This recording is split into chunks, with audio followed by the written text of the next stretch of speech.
Welcome to the Lighthouse Financial Advisors Money Over 50 podcast with Dallas Davison and Michael Hogue. This information is general in nature and does not take into account your objectives, financial situation or needs. Therefore, you should consider whether the information is appropriate for you and your personal circumstances. If you require personal advice, please contact Lighthouse Financial Advisors. Here are your hosts, Dallas Davison and Michael Hogue.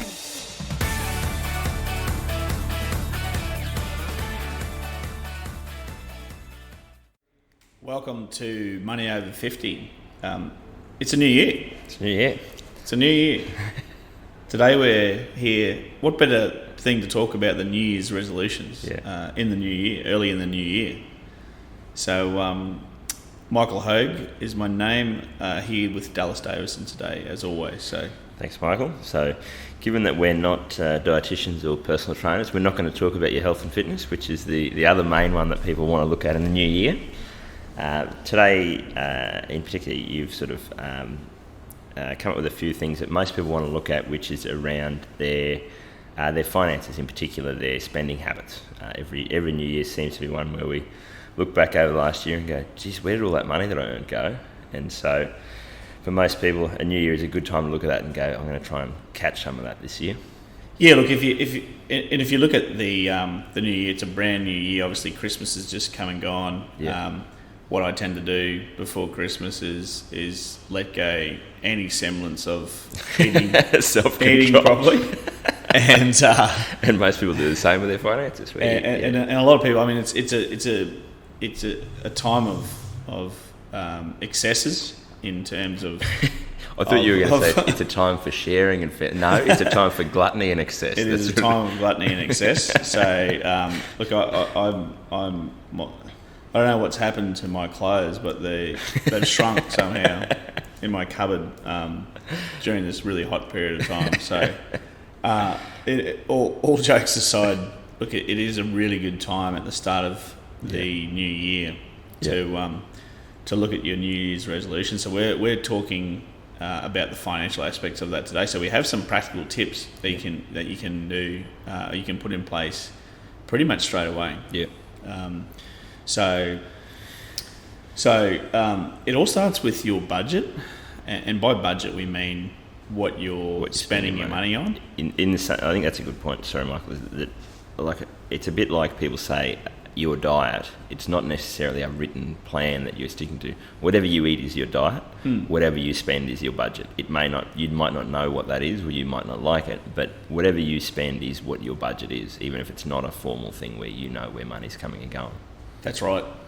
Look, we have the first thing to do is to get it all down on paper. So we have a budget template, and anyone that would like that can certainly get in touch with us at lighthouseFinancialadvisors.com.au, and we've been happy to email the spreadsheet. Now, what's really good about the spreadsheet is that it's a real memory jogger. Yeah, you can get them elsewhere as well. You can download them, but it's a memory jogger in that it pretty much, we've thought of every single expense that you could have. Yeah, you can't really go the other way, can you? Like I've had this before many times where someone will come in and say, I've got my budget written down. It's just something they've handwritten, and it's kind of worked the other way, where as they think of an expense, they've written it down. Yes. Whereas to work off a budget template is the first step in getting that right, because there'll be all those, I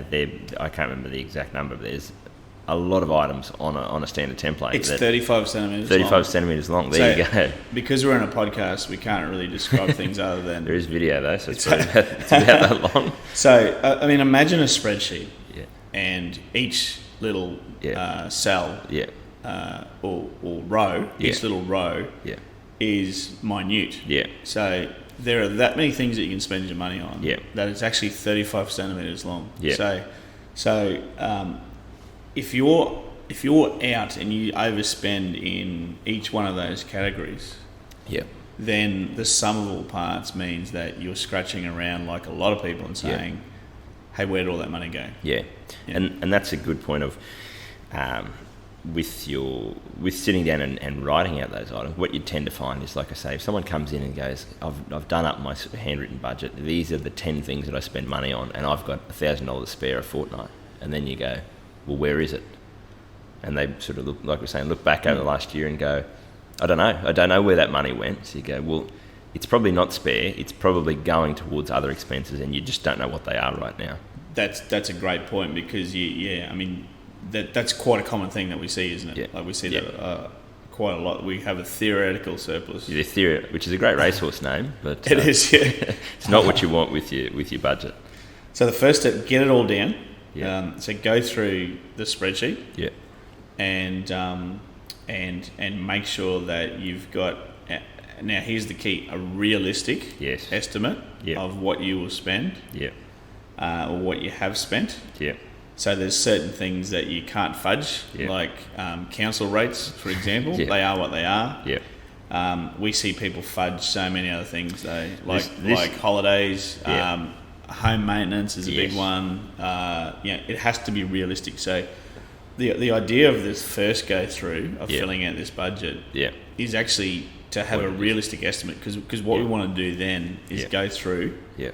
And once it's all down on paper or on spreadsheet, we want to then apply three main things, which is cull, reduce, and cap. Yep, that's a great point. So, like you're saying, we see this all the time where someone will do a budget and we see it as a two-stage process, like you say. First, let's get this as it actually is right now. Then let's apply some things to this to make it more like we want it to be. But the first step is, it's got to be realistic. You have to be honest about where your money is currently going before these three steps of the cull, reduce, and cap can really work. That's right. So once it's all down on the spreadsheet and it's realistic, the next step is to go through each one of those rows, 35 centimetres worth, and go from top to bottom. And have a look. Firstly, the first pass through of the budget should be things that you can cull completely. So what we're looking for here, a good example there are subscriptions to various things. So we find even some subscriptions are $10 a month, some are $80 a month with the old Foxtel system. What the idea to do that is to go through and have a look at things that you are not getting much enjoyment out of anymore, and look at what you can cull. The Marie Kondo, is that the organiser woman who has the thing? Do these things spark joy in my life?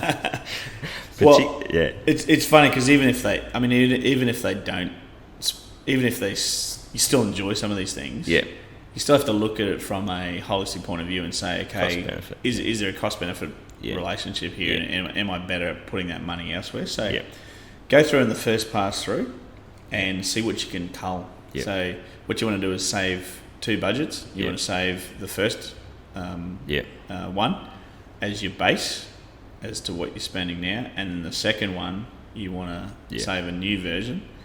And first of all, go through and cull those things, get rid of them, and just make them zeros in the spreadsheet. That sort of tends to be the most.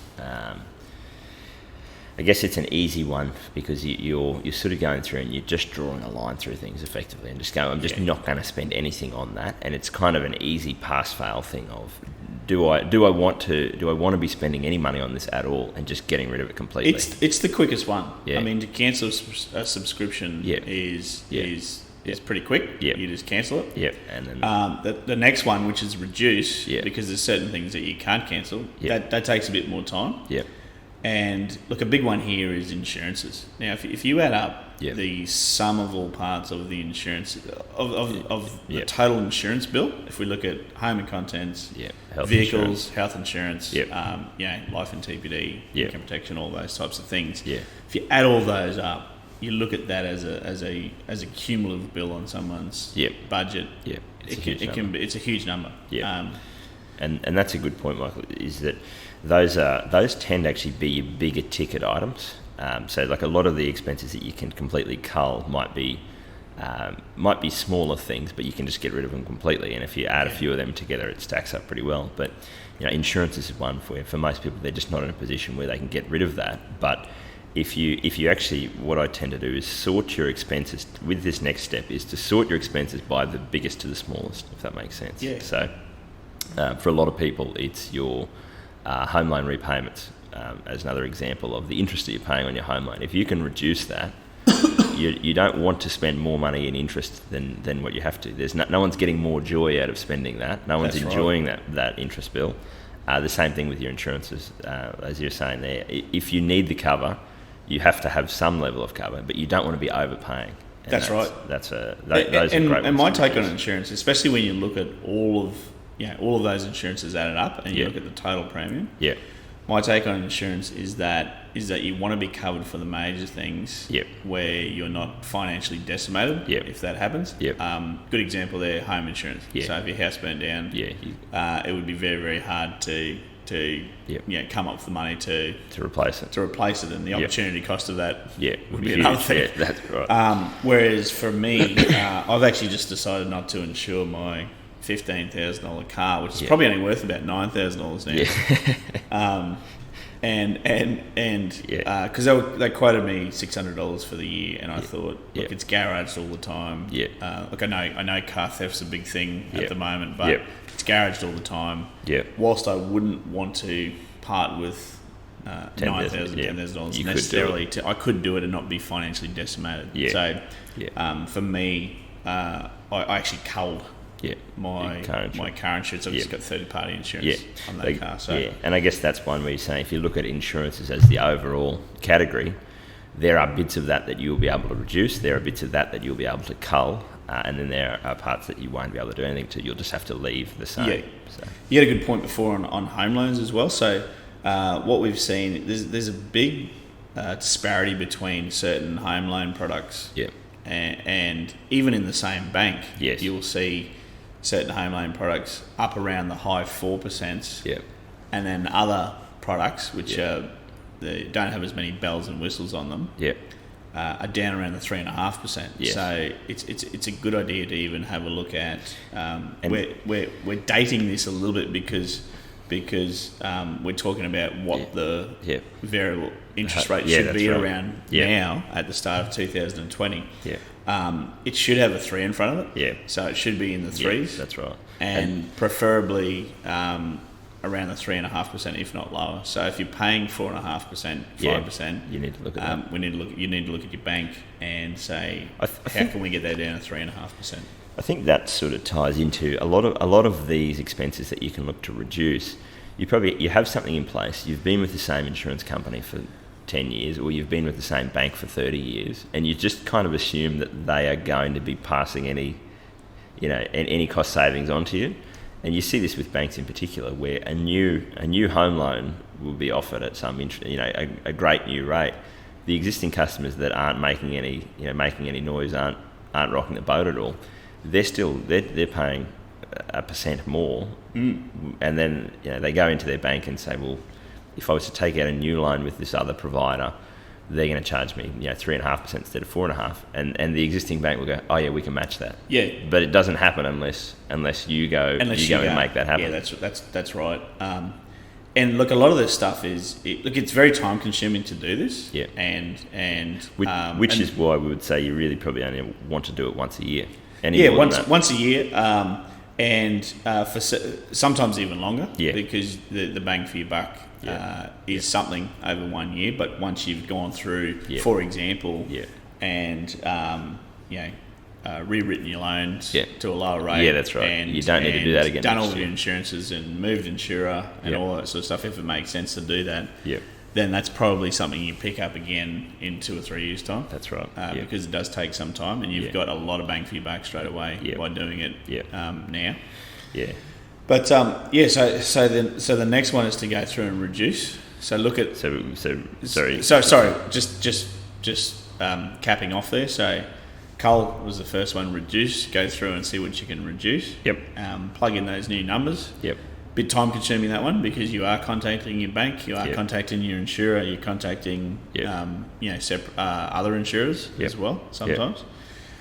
And the third one is being able to cap certain expenses. Yep. Now, what I'm talking about there is we see people that say a lot that they spend $100 a month on dining out or entertainment. Yep. And pardon the French, we call bullshit on that straight away because we say, just tell us what you did last week. Yeah. Oh yeah, we had fish and chips on Friday night. We got fish and chips on Friday night. It was my mate's birthday last weekend, so we went out for dinner and spent $120 And this all happened in a week. Yeah. And they tell us that they spend $100 a month on these things. So what it is, it's about having a realistic figure. Yeah. And you're doing yourself no favours by continuing to lie to yourself and say that it's $100 a month if it's really $400 a month or $500 a month. Yeah. Look, I really like capping those expenses and cash out, taking cash out as opposed to putting those expenses on your credit card. Yeah. Look, I just find it a fantastic way because you can see the cash disappear before your eyes. You know, if you get paid weekly in this example you're taking, if we came up and said you're really spending $400 a month on dining out as opposed to the $100 that you've put in the budget, what you're doing is you're taking $100 cash out every week. And look, if you don't spend that, if you do have a week where you spend zero of that, then you put that in a jar and you carry it forward for next week. You get $100 out next week. And you may spend overs that week. You know, there's times when you have you build up a bit of visitors come to town to stay with you, and you're doing more of that sort of stuff. I think it's a lot of those. So with the cap type expenses, a lot of the discretional spending, and the other one, a good one that I find is to kind of group those things together. If that makes sense. Perfect. So you might go. I like to have a punt on a Saturday afternoon. I like to have a beer occasionally and go out for breakfast. And so you go, I'm not gonna take out separate amounts of cash for those things, but you might go, I'm going to allocate $200 a week or whatever that amount is, and take that out. And those expenses, those discretional expenses, they can fight it out between themselves. You don't care what they spend. It's a perfect way to do it because it's simple. They're all grouped together and they fight amongst each other. So that if you do more of one, you do less of another. And look, it just works a treat. So our family takes out cash every fortnight when we pay ourselves here, and also my wife gets paid on a fortnightly basis as well as a school teacher.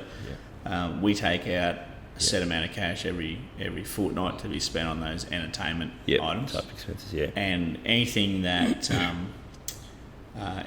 we don't spend we carry forward because there's fortnights where we have larger expenses, and if that builds up too much, we've got another jar that we throw in, which is for holidays.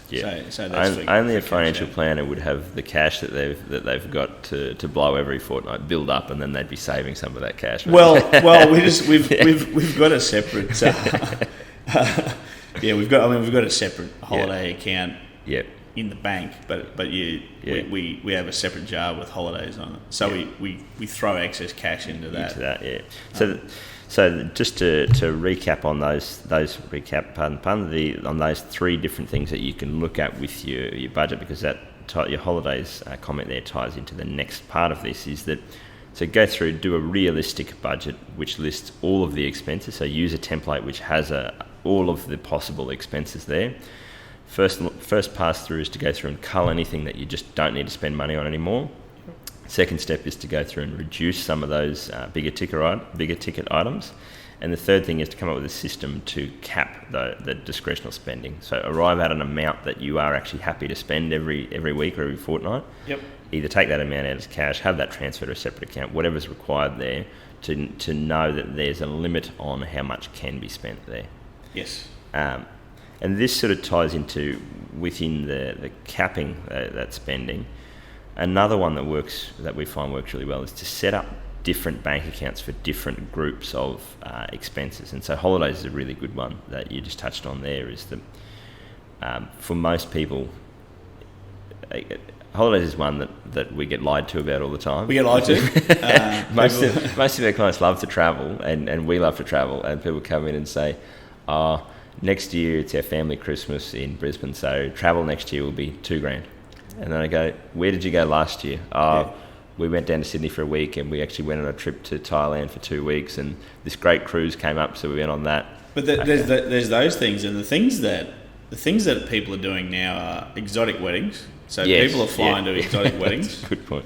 And if you're listening to this, you're in your mid-50s, we assume, or you're in your 50s. So you're flying to your niece's wedding in Bali. Yes, exactly right. Or elsewhere, and then you have someone's 50th birthday, which you fly across the country to WA for. Yep. So all this stuff happens in the 1 year, and it's it might be 10,000 instead of the $1,000 that this person has put down. Yep. Now, I'd just like to make a point. We're not saying don't do this, not at all. We love travel. We love spending time with people. Yep. We love those types of things. It's about getting organised for that and having a realistic amount go into that. So what Dallas is touching on here is we would advocate having at least 2 separate bank accounts. One you would nickname holidays. And if it's 10,000 on average every year, then what we have to do is make sure that $200 per week goes into that account. And it's got to go in on a per pay basis. That's very important. So if you paid weekly and you set up a transfer of $200 from your pay account straight into that holidays account, so that over the course of the year, $10,000 builds up in that. Now, of course, you'll be dipping into it to go to your niece's wedding, and you'll be dipping into it to go to your friend's 50th. But that's fine because it's continually being seeded. And bills as well. Because really, if you look at the frequency of your bills, and what we're talking about here are council rates, which come in every half a year, home insurance and car insurance, which comes in every year, car registrations, and some of those bills you can actually pay an amount fortnightly to get in front of that, and that's probably what you'd recommend there. But there are others that you just you can't do that, and so it's going to have to be irregular. Even things like home maintenance is another big one. You can't pay your home maintenance bill fortnightly. It has to go into an account, and again, it's another expense that we know that's coming up at some stage. So let's just set up a transfer every pay cycle so that money is allocated. Where we see people fall really short is that they don't allocate for those things.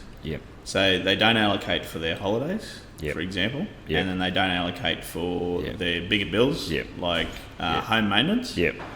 And all of a sudden, that all falls at once. And what happens is that they put $15,000 on their credit card to cover those things. And then you're behind the 8 ball. And then behind the 8 ball, or worse still, they pull $15,000 out of their retirement savings if they have access to that and go backwards. So it's about getting organised and having realistic estimates of those. It's funny because it's sort of like a lot of those bills are a bit like Christmas. I was having a joke with a client a couple of days ago about this, where they were saying about, and Christmas has come up. And we were joking about it happens every year. It happens every year. You get your rego bill every year and you go, geez, this rego bill that I paid 12 months ago has just come again. It's a 12-month bill. That's what happens. Every 12 months it's going to turn up. That's right. So, like you say, Go back and have a listen to episode 14, which is Should I Have a Budget? So we talk in depth about how to set your budget up and to allocate for these things in that podcast. So there's a couple other, I guess, sort of a bit outside of the realm of the standard process that we'd go through there, Mike, that you made a note of here, which is a good point. Another one is at the end of the year, why it's another reason it's a great time to look at your budget is that, I guess, with your culling of those expenses, there are some expenses that are going to end at the end of the calendar year, and a big one of this is school fees for kids, those sorts of things. All of those, kids that, if you're paying for them to be at university away, all those bills that they normally stop at the end of a calendar year. Yeah, look, it's that. So there could be university fees, school fees, or subsidising your children for university. Look, for a lot of people, for a lot of our clients in their 50s, Dallas, they're studying themselves, because it's quite common now to upskill yourself.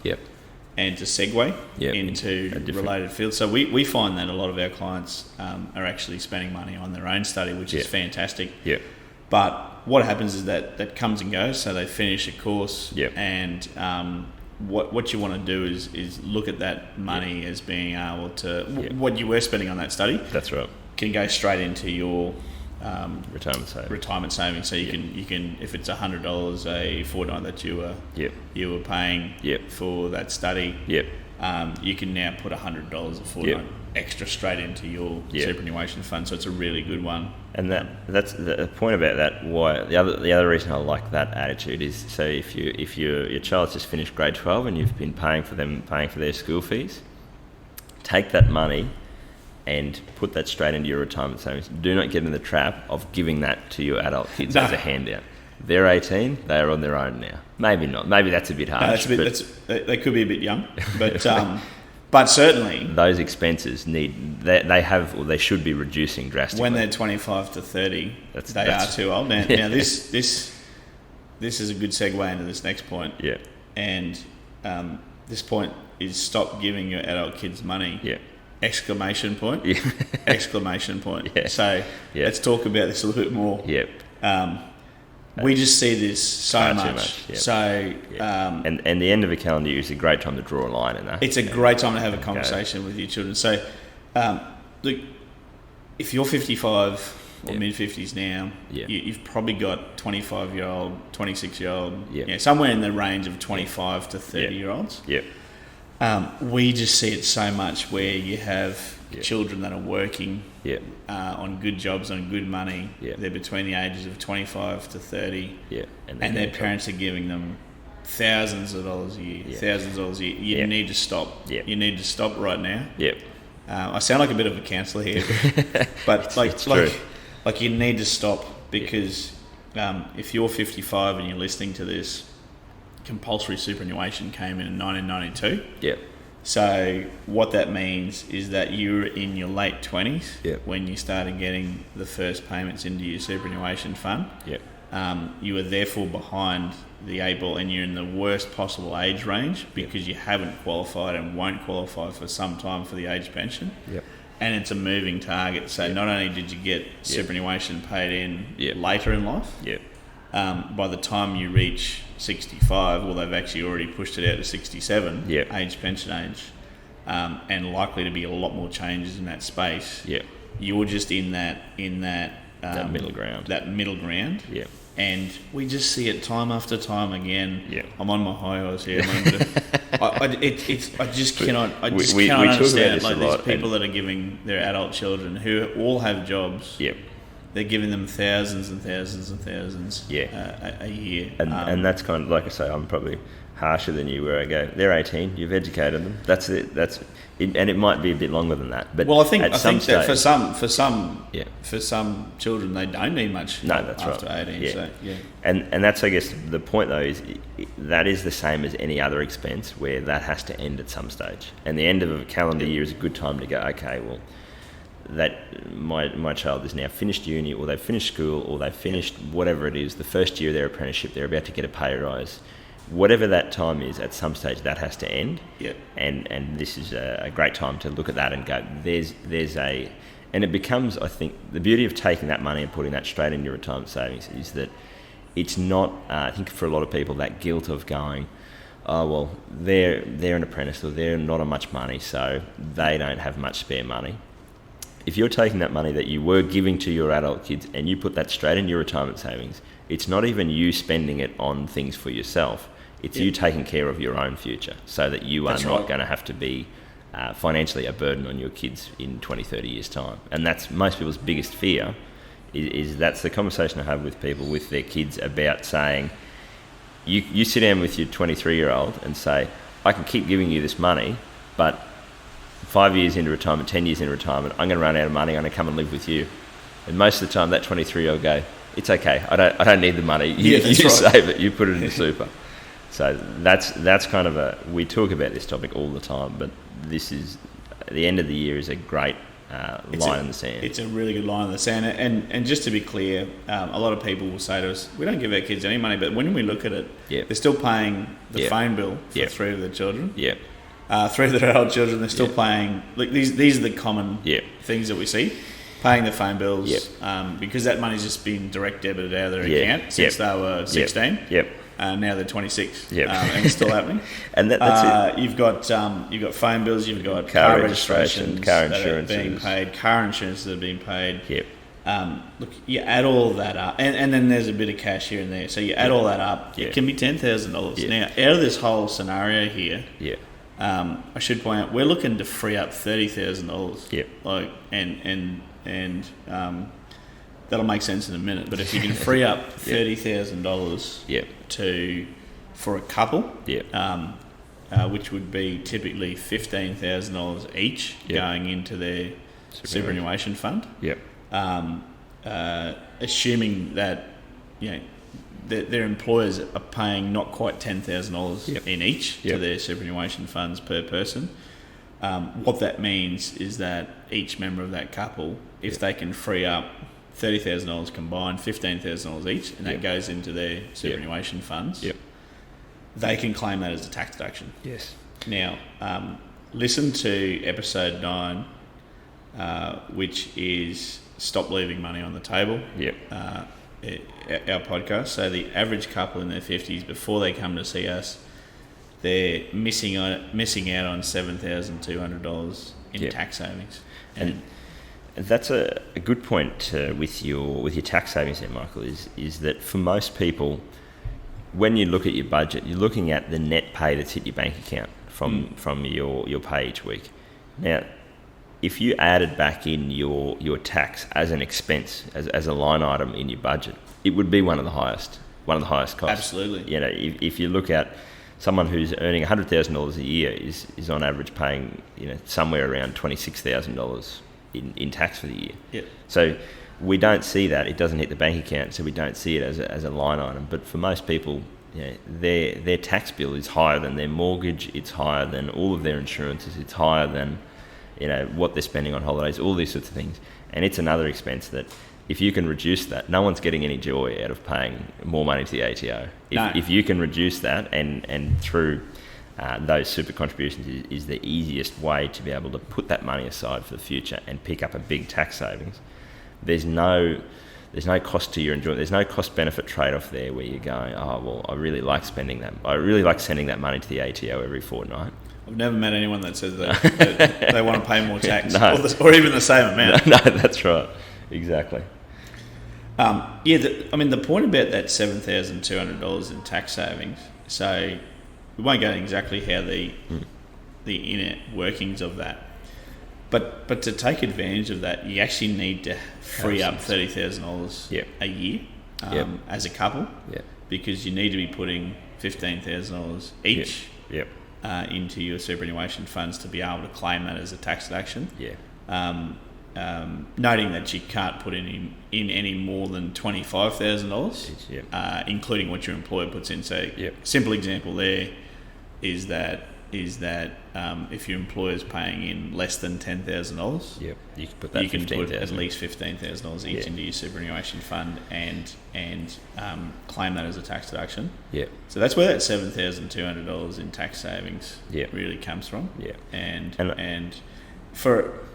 You just have to free up the money first before you can take advantage of it. If you cannot free up that money to go into your superannuation fund each year, then you just miss out on those tax savings. That's right.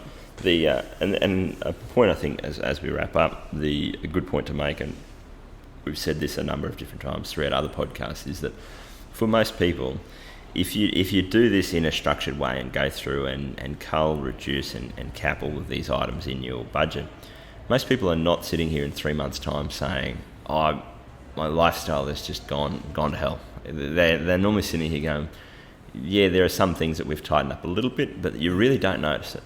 Like most people, you can save a lot of money and you can reduce a lot of your expenses without really affecting your lifestyle too much at all.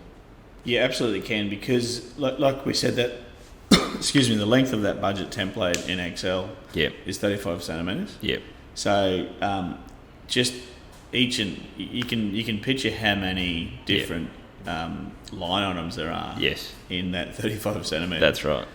And one line item might be $24,000 for the year, which might be your mortgage repayment. So if you can reduce your interest rate down and reduce your mortgage repayments down, then that frees up a few $1,000s to put into your superannuation fund, which gives you an extra tax saving.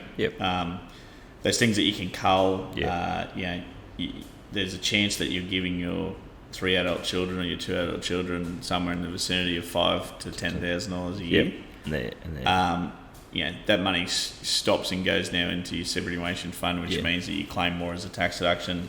Which brings the tax bill down. Brings the tax bill down. So look, if you go and listen to episode 3, which is called Drive a $15,000 car to draw an extra $717,000 in retirement. That example looks at only putting $15,000 a year into superannuation for the last 15 years of your working life, so from age 50 to 65, let's say. Now you can actually draw a sum total of $717,000 of additional income in retirement just by doing that, just by putting $15,000 in for the last 15 years. Now, you may only have 10 years to go, but then you may be a couple and you can do $15,000 each, so $30,000 together. So there's plenty of things that can be done, and like you said, Dallas, once we put a plan in place that does this and takes this money away from people and puts it into their superannuation fund, they don't notice. They all come back and they report back that they've done it standing on their head. Because they just haven't noticed because it's been taken as they get paid. They haven't seen it turn up in their bank account. And they have gotten used to not spending it. And all the other expenses that they had have just fought it out amongst themselves. Which is the same way. It's just the reverse of what happened on the way up. So what happened on the way up was that they could both live off $30,000 each. And then as their incomes progressed up, all of these other expenses started creeping in. I think, and that's a great point of it's very possible for everyone to do, and it's very important for everyone to do, is the other side of it. And that's, I guess, the way that a point I'd make just to wrap up is that this is all, we've talked about this for half an hour. At the end of the day, there's no point listening to this podcast or thinking about this or talking about it with your spouse without actually getting it done. So as we've said in episode 12, financial planning without financial doing is a waste of time. So and this is, I think, one where you go, pick a time, make a plan for when you're actually going to sit down and do this, and just get it done. It's so valuable, it's so important, like we've just said, over that last 10 years of your working life. If you can do this, if you can take some of that money that you're spending now that you're not getting any enjoyment out of and get that into your retirement savings, it's going to make a huge difference. So we know it's going to make a big difference. It's just a matter of sitting down and getting it done. Great place to wrap up. We'd only be too happy to help, so feel free to get in touch with us at Lighthouse Financial Advisors, Townsville. Thank you.